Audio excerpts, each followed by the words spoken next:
Welcome back to my channel. My name is Erica, and in today's video I am bringing you another episode of True Crime Sunday.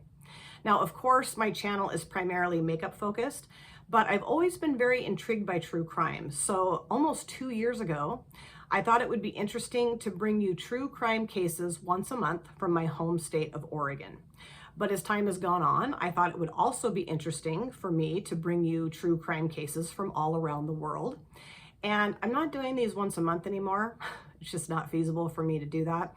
So I'm doing my best to bring these videos to you once every other month.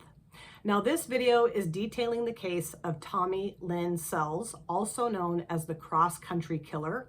And from 1978 through 1999, Tommy Lynn Sells basically just went across the United States committing horrible, awful, violent, heinous crimes. Now, all the information I will be giving you in today's video will be coming from this book right here called The Cross-Country Killer: Life of Serial Killer Tommy Lynn Sells by Jack Smith.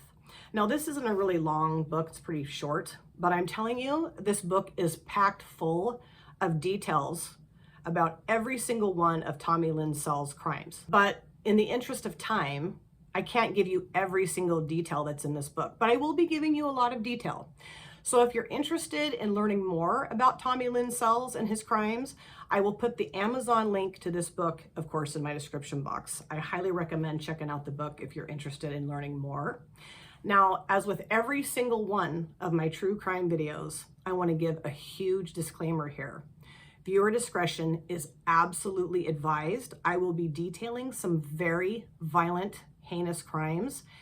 And I would say that this video is a little bit harder to get through than some of my other true crime videos because Tommy Lynn Sells also committed crimes against children. I would definitely not have any young viewers around while you're watching or listening to this video. So without any further ado, let's get into the case of Tommy Lynn Sells. Tommy Lynn Sells was born to Nina and William Sells on June 28, 1964 in Oakland, California. Tommy had a twin sister named Tammy Jean and two older brothers named Timothy and Terry. Now, when Tommy and Tammy were just a couple of years old, Nina gave birth to another set of twins, two boys named Jimmy and Jerry, and not long after that, she gave birth to her final child, a son by the name of Randy. Now, William Sells was not Tommy's biological father, and Tommy found this out at some point during his childhood. He and all of his siblings were actually fathered by a man named Joe Lovins. Now, the story, and this is pretty convoluted, is that William Sells would commonly seek financial assistance from Joe Lovins, and as repayment, Joe had William act as all of the children's father and be financially responsible for them. But not long after the final child, Randy, was born, William just took off, completely abandoned Nina and the children. Now, she didn't have any help in Oakland, California, so she moved back to Missouri, where she was from.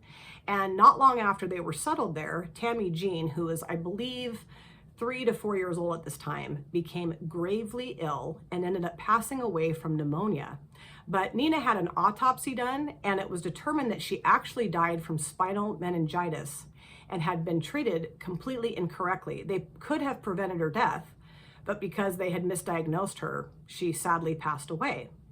Now, Nina was in a complete state of shock, depression. I mean, she just lost her child. And so the household quickly went into complete shambles. Tommy's aunt decided to intervene, and at around age 5, when Tommy was age 5, she took custody of Tommy. She had him come live with her and her 2 daughters. And she absolutely adored and loved Tommy and showered him with love and affection. And he was very close with his aunt, very close with his cousins.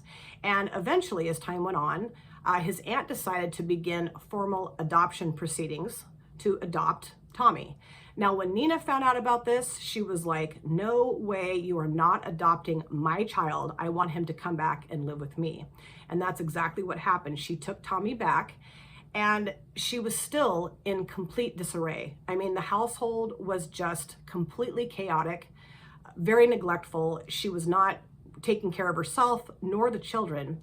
And so at the tender age of, I think, 6 years old, Tommy was just completely neglected. He wasn't forced to go to school. He missed school constantly out of school. And actually, Tommy Lynn Sells never really learned how to read or write because nobody was enforcing that he go to school. Now, at age 7, Tommy began to drink alcohol. He would find a bottle of bourbon in his grandfather's truck and began to drink very heavily at age 7. And when Tommy was 8 years old, an older man, a friend of the family, kind of took Tommy under his wing and ultimately began to groom him. He had Tommy move in with him and basically just let him do whatever he wanted to do. He would let him drink, he would let him smoke cigarettes, let him cut school all the time, and eventually began to sexually abuse Tommy horribly. And he would do this under the guise of, okay, I'll let you do X, Y, and Z, and you will repay me with sexual favors. Now, at age 10, Tommy was really not able to cope, of course, with the neglect of his mother and the sexual abuse that he was suffering at the hands of his family friend. So he began to use marijuana and other narcotics on a daily basis. At age 11, Tommy's biological father, Joe Lubbins, passed away. And that really messed him up because he obviously at this point knew that Joe was his biological father, and he had this fantasy that at some point Joe was going to step in and remove him from this horrible life that he was living. And of course, when Joe died, that was no longer an option.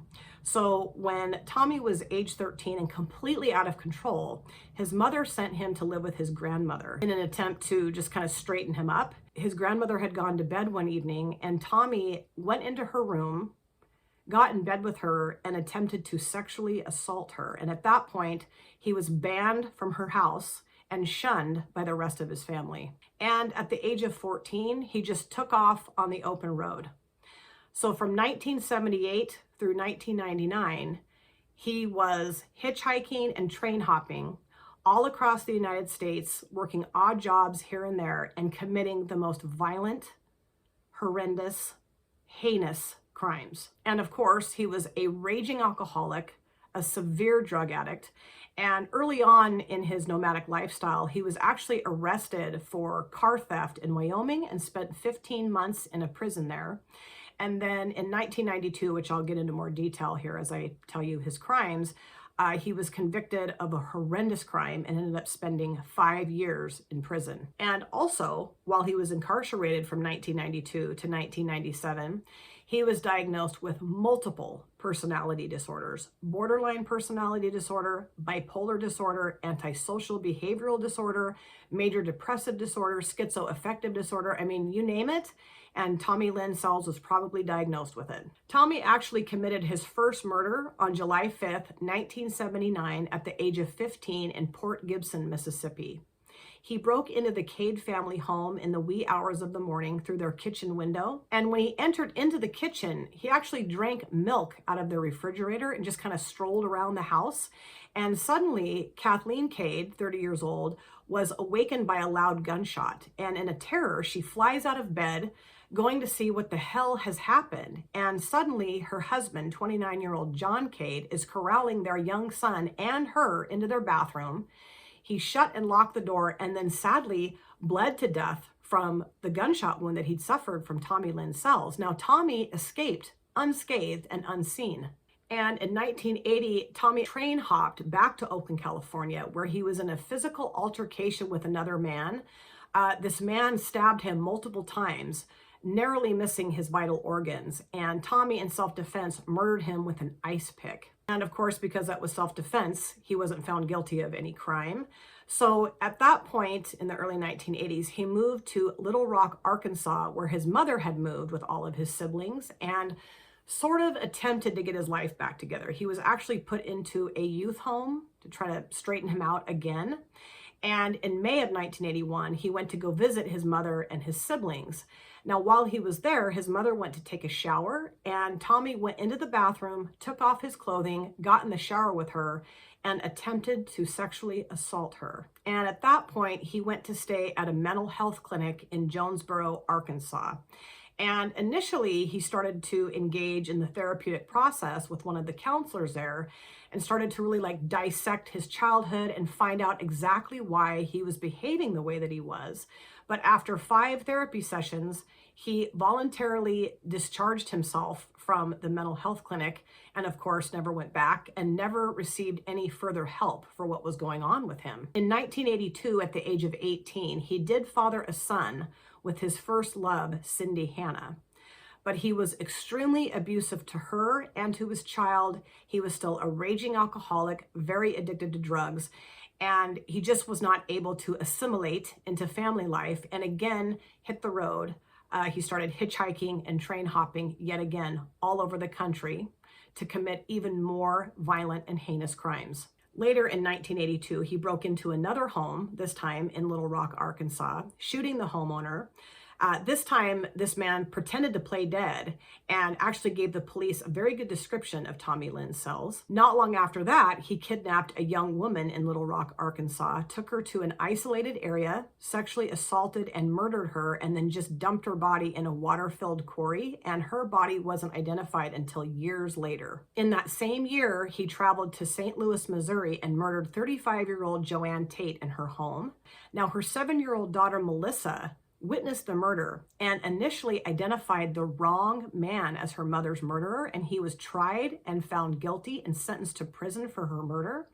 But years later, she was able to identify Tommy Lynn's cells as the actual murderer of her mother, and in 2018, this man who was wrongly accused of murdering Joanne Tate was fully exonerated and let out of prison. On July 31st of 1983, also in St. Louis, Missouri, Tommy broke into the home of 33-year-old Colleen Gill and brutally murdered she and her 4-year-old daughter. 2 days later, when their bodies were finally discovered, it was obvious that they had both been beaten to death with a blunt object. And a man matching Tommy's description was seen leaving the residence at the time of the murder. On July 26th of 1985, Tommy was in St. Louis, Missouri still, working as a carny at a local carnival where he met Ina Court and her 4-year-old son, Rory. Now, he claims that Ina invited him back to their home and that they had consensual sex. And when he came out of the bathroom, he caught Ina digging through his clothing, trying to steal his money from him. And he snapped, grabbed the 4-year-old's baseball bat and beat her to death with it, then turned the baseball bat on the 4-year-old boy and beat him to death as well. Their bodies were also discovered several days later, but by that point, Tommy had already left town. In May of 1987, Tommy train hopped to Lockport, New York, where he murdered 27-year-old Susan Coors. One evening, she had left a nightclub after getting into an argument with her boyfriend and was just walking down the street when she just vanished into thin air. Tommy had grabbed her, taken her to an isolated area where he sexually assaulted and murdered her, and then put her in a shallow grave in an embankment near Niagara Falls, where her body was found 7 years later. On October 15th of 1987, Tommy was living in Lovelock, Nevada, and working as a truck driver when he picked up a hitchhiker, 21-year-old Stephanie Kelly Stroh. Now, his story is that he picked her up, they had consensual sex, they took LSD together, and then he was on this bad trip and ended up sexually assaulting and strangling her to death. Now, he claimed that he put her body in concrete and then dropped her into a hot spring in Nevada. Now, that's never been proven because, of course, her body was never found, but he did have some intimate details of Stephanie physically. So he was tied conclusively to her murder. On November 17th of 1987, Tommy murdered the entire Dardeen family in Ina, Illinois. Tommy was truck driving again at this time and picked up 29-year-old Keith Dardeen as he was hitchhiking along the roadside. And when Keith got in the truck, he just said to Tommy, "Hey, I'd really like to repay you for giving me a ride. So when you drop me off, why don't you come in and have dinner with myself, my pregnant wife, and our 3-year-old little boy?" So as Tommy entered the residence, he pulled out a handgun and shot Keith 3 times in the head and then castrated him. He then bludgeoned Keith's 3-year-old son, Peter, to death, then turned to his wife, Elaine, bludgeoned her to death. Now, she was heavily pregnant with their daughter, and due to this severe beating, she went into spontaneous labor and delivered the baby on the kitchen floor. And then Tommy bludgeoned this newborn baby to death as well. On December 18th of 1988, Tommy was in Tucson, Arizona, where he murdered Kent Allen Lawton, age 51. Now, according to Tommy, Kent and he were involved in a drug deal gone bad, and Tommy ended up stabbing him to death and then burying him in a shallow grave where his body was found several days later. On December 9th of 1991, Tommy had hitchhiked to Marianna, Florida, where he murdered 33-year-old Teresa Hall and her 5-year-old daughter, Tiffany. He just happened to come upon their residence and decided that he was going to rob and then kill who was ever inside. So he kicked their door open, broke their kitchen table apart, and then beat them both to death with a table leg. And then on May 13th of 1992, Tommy ended up in Charleston, West Virginia, where he was panhandling under a bridge. 19-year-old Fabian Witherspoon drove by and happened to see Tommy, and for whatever reason just instantly took pity on him and went over and talked to him, and he gave her this big, long sob story. And she said, I'd really like to help you. Why don't you get in the car with me? I'll take you to my apartment and get you some clothes and some food and kind of help you get back on your way. So they drove to her apartment, and when they arrived, she said, why don't you stay outside? I'm going to go in and round some things up for you. And as her back was turned, he was able to sneak into her apartment, go into her kitchen, grab a knife, and then he physically forced her into the bathroom and attempted to sexually assault her. But she fought back, and she fought back hard. She grabbed a ceramic duck and started bashing him over the head with it, and was ultimately able to wrestle the knife away from him and started to stab him in the back, nicking his kidney and his liver. He flew into an absolute rage and somehow was able to grab a piano stool in her apartment and beat her over the head with it. Now, miraculously, she was able to get away from him. She took off running to the neighbor's house where she called 911, and the police arrived, and he had lost so much blood from her stabbing him that he was unconscious on her floor. So she, of course, was taken to the hospital and ended up having surgery on a deep gash in her hand. And Tommy was in the ICU recovering from his injuries that she had inflicted upon him. Now, at that point, he took a plea deal, and that's when he served the 5 years in prison. Now, while he was in prison, he got married to a woman by the name of Nora Price. And when he was released in 1997, they moved together to Tennessee. Now, I think he tried to straighten his life up for a little while, but of course started drinking heavily, using drugs again, and then just took off back to his nomadic, violent lifestyle. And on October 13th of 1997, he was in Lawrenceville, Illinois, and broke into the home of Julie Ray through her 10-year-old son Joel's bedroom window. And when he got into the room and he noticed that he wasn't alone, that this 10-year-old child was asleep in the bed next to him, he viciously stabbed him to death. Now, Julie heard her son screaming and got up and ran into his room, and here's Tommy standing there with a blood-drenched knife with the ski mask, and he was somehow able to flee the scene. Now, when the police arrived, they believed that Julie had stabbed her own son to death. They arrested her, tried her, and convicted her of his murder. And later on, when Tommy was finally arrested, he confessed to the murder of 10-year-old Joel. And in 2006, Julie was acquitted and released. Now, only 2 days later, on October 15th of 1997, Tommy was in Springfield, Missouri, where he broke into the bedroom of 13-year-old Stephanie Mahaney.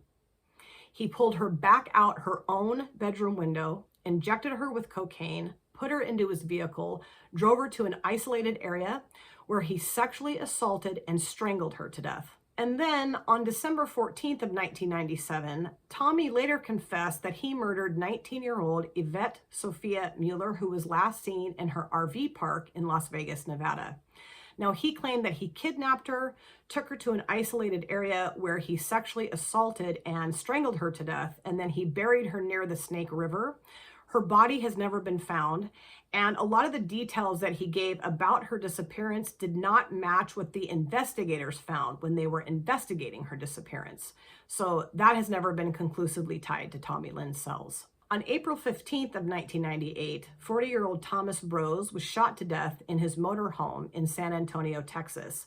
Now, when Tommy was later arrested, he did confess to this crime, but then later recanted. On April 4th of 1999, Tommy broke into the home of 31-year-old Deborah Harris in Gibson, Tennessee, where he brutally stabbed her to death and also stabbed her 8-year-old daughter Ambria to death after she undoubtedly watched the murder of her mother. On April 18th of 1999, Tommy kidnapped 9-year-old Mary Beatriz Perez from a market festival in San Antonio, Texas. He talked her into getting into the car with him and then drove her to a secluded stockyard where he sexually assaulted her and then strangled her to death with her own t-shirt. And her body was found near a creek 10 days later. On May 23rd of 1999, Tommy kidnapped 13-year-old Haley McCone at a park near her Lexington, Kentucky home. He literally just snatched her off of a swing, drug her into the nearby woods where he sexually assaulted and strangled her with her own t-shirt and just left her body there. He threw some leaves over the top of her, and she was also found 10 days later. On July 5th of 1999, Tommy picked up 14-year-old Bobby Lynn Wofford as she was walking to a convenience store in her hometown of Kingfisher, Oklahoma. He pulled her into his vehicle, took her to a secluded area where he stabbed her multiple times and then hacked at her with the hatchet. Now, somehow she was able to break free, and she did try to escape from him, but he shot her in the head. He then took her lifeless body, dumped her along the roadside, and when he was eventually arrested, he actually had a pair of her earrings on him that he had saved as a souvenir. And finally, the crimes that Tommy committed on December 31st of 1999 in Del Rio, Texas, were the crimes that brought him to justice. He broke into the trailer that 13-year-old Kayleen Katie Harris was living in and brutally murdered her, brutally sexually assaulted her, stabbed her 16 times, and then slashed her throat. He then turned to 10-year-old Crystal Searles, who was spending the night with Katie, stabbed her multiple times and slashed her throat, completely severing her trachea. Now, somehow, Crystal was able to escape and go next door and get help from her neighbors. She couldn't even speak, but she wrote on a note that ended up being splattered with blood by the time she was finished that the Harrises were hurt and to please send help. Now, when the police arrived, of course, Tommy had fled the scene, but Crystal was able to give them a very solid description, and they were able to put a sketch together that looked exactly like Tommy. And that was ultimately what got him arrested several months later on November 8th of 2000. Initially, he was housed on death row at the Alan B. Polsky unit in Livingston, Texas. And pretty much immediately, Tommy started to confess to dozens of murders. Now, he was conclusively tied to 22 murders, but ultimately he confessed to up to 77, but they were just never able to, without a doubt, tie him to all of these other murders that he was confessing to. Now, the Department of Justice in the state of Illinois really wanted to extradite him back to Illinois to try him for the crimes that he committed there. But the Justice Department in Texas was like, no way, we're not sending him anywhere, because they were really concerned that if he went to another state, the other state might be softer on him. And Texas is known for being very hard on criminals. And they really wanted him to be sentenced to death, which ultimately that's exactly what happened. And on January 3rd of 2014, after spending over 14 years on death row, his execution date was scheduled for April 3rd of 2014. Now, members of the Harris family, I believe Katie's parents, went to the execution. Also, Crystal Searles, who by that point was 24 years old, I believe. And then members of Mary Beatriz Perez's family was also there and witnessed the execution of Tommy Lynn Sells. Now, of course, I'm going to give you my 2 cents here, as I do with all of my true crime videos. Again, we have another situation where this monster has had this horrendous, abusive, neglectful childhood, and nobody does anything to intervene. Nothing. I realized, he stayed at a youth home, also spent some time at a mental health clinic, was diagnosed, went to a few counseling sessions, but he was way past that. Something way more serious needed to have been done. What I kept wishing is that his aunt had been able to adopt him, because I believe he would have had a very different life had that happened. And unfortunately, that just was not in the cards, you know. This was just such a horrendous case to get through. This book was really hard for me to get through. It took me 2.5 months to get through it. All of these types of crimes are awful. I just know that when children are murdered, it's just almost impossible for me to get through the book. It's just so brutal. And I cannot imagine that poor 10-year-old girl whose throat was slashed, her trachea completely severed, scrambling out of that trailer to get to her neighbor to get help. I don't know. It was really hard to get through it. And honestly, I am very glad that Tommy Lynn Sells was put to death. He was an absolute monster. I don't think he was rehabilitatable. I really wish that when he was arrested for his assault on Fabian Witherspoon in 1992, that they had just kept him in prison. But, you know, they just didn't have all the proof or the, I don't know, the details of obviously all the other crimes that he'd committed. I mean, yes, he spent time in and out of jail here and there for, you know, car theft and I think drunken disorderly, that type of thing. But, you know, they just didn't have all the information that they needed in order to keep him in prison for the rest of his life back in 1992. So I don't know. I just think of all the innocent lives that were lost and all the families that were horribly affected by his heinous crimes. And it just breaks my heart. And ultimately, what I really feel is he did not deserve to be on this earth anymore. I would love to know in the comment section if any of you were aware of this case before watching this video. My friend Cheryl actually recommended that I cover this case in this video. And yeah, we can chat about that in the comment section. I did not watch any documentaries about this particular case, but I know that there are several. So I'll try to find a couple and link them in my description box. Like I mentioned at the beginning, there was a lot of detail I did not cover in this video, or it would have been hours long. So you might hear other details of his crimes in other videos. But I really do want to thank you guys for taking time out of your lives to sit down and watch this video, because I know it is not easy to get through these videos. So I truly appreciate your time. And until I see you again, I hope you take very good care of yourself, stay safe, and I will see you soon.